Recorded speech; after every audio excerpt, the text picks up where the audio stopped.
This is a homework helper for Chapter 5, Section 2 in the 8th grade textbook entitled Ratios, Rates, and Unit Rates.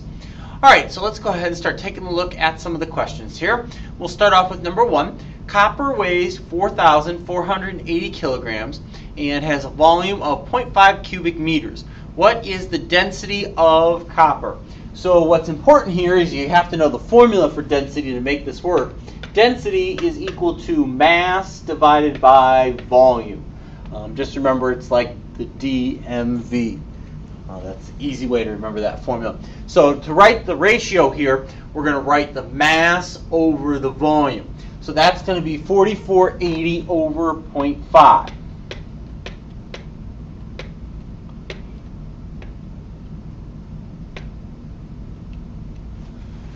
Now what we usually do in a question like this though is we don't leave the bottom number as a decimal. Now you're saying, well wait a minute, fractions, you can't have decimals in a fraction. You're absolutely right. But remember, this isn't really a true fraction. We call it numerator and denominator sometimes, but it's not really that.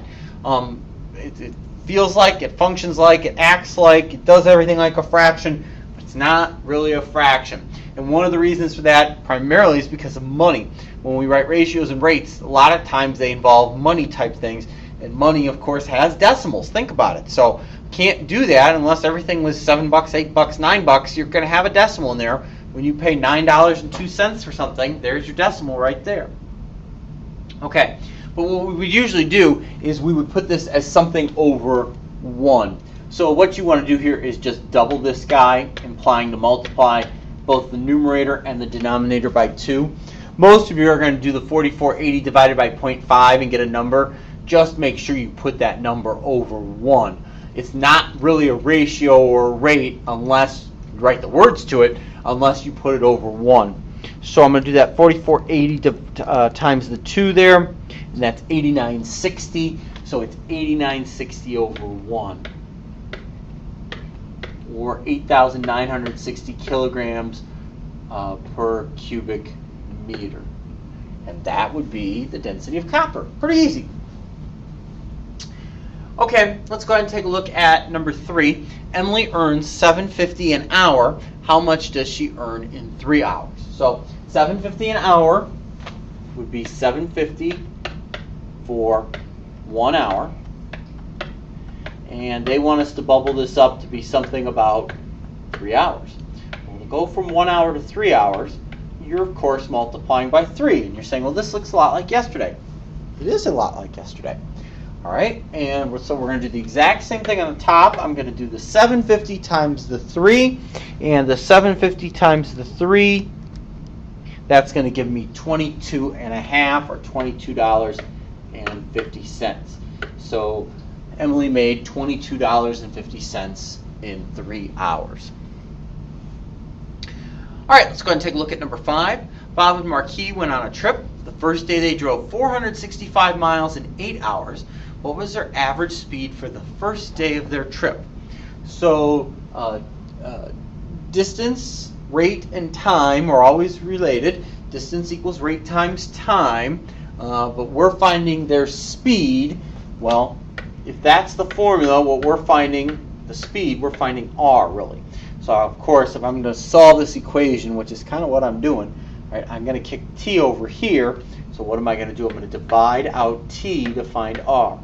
r equals d divided by t. The distance divided by the time.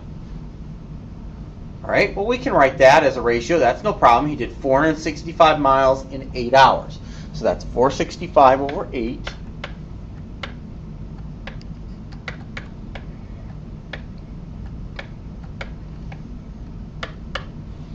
And what I'm going to do now is I'm going to reduce that guy. Why? Because they're asking for the speed. Well, think about what's your speed in a car. It's miles per hour in this side of the pond here.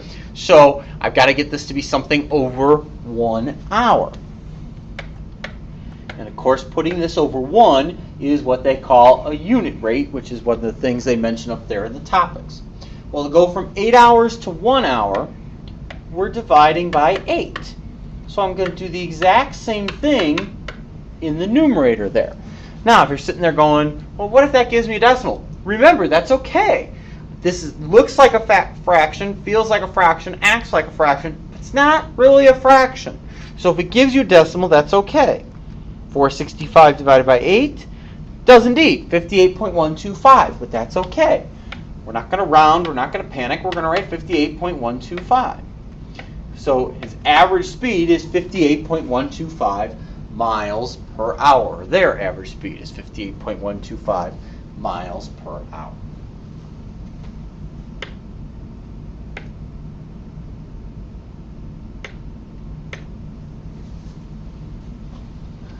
Alright, so now let's go ahead and take a look at some of the questions at the bottom here.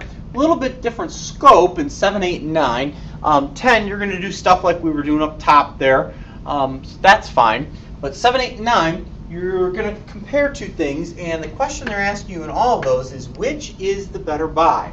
So what you want to do, the only way to compare these things is to write them as unit rates, meaning we're talking about the price per 1 ounce, or the price for 1 pound, or the price for 1 gallon of gas.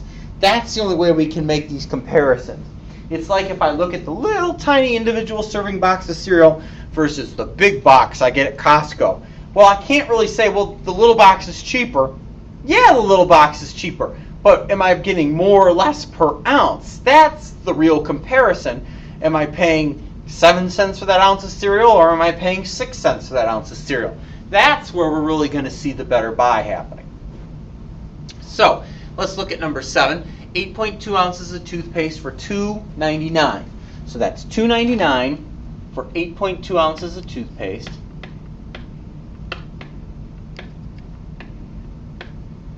And we want to write that as a unit rate. So we want to make the bottom number go down to a 1. So I'm going to take 8.2 and divide by 8.2 because that's how I'm going to get down to 1. So on the top, I'm going to do $2.99 divided by the 8.2. And when I do that, I get 0.364634146. Now remember, we're talking about money here. So you have to round accordingly for money. I don't want to write 0.364634146. There's nothing less than a penny here. So this is going to be 36 cents for 1 ounce. All right, let's go to the other tube of toothpaste there. $2.49 for 6.4 ounces. Again, we want to make the bottom number become a 1. Well, how am I going to go from 6.4 to 1? I'm going to divide by 6.4. So I'm going to do the exact same division on the top. So I'm going to do 249 divided by 6.4. And when I do that, I get 0.3890625. Again, I'm going to round because of money, and that's 39 cents. So I can get 36 cents for an ounce or 39 cents for an ounce, which is the better buy. Well, remember, that's whatever's cheaper. All right, so since the $2.99 tube worked out to be 36 cents an ounce, the $2.99 tube of toothpaste ends up being the better buy.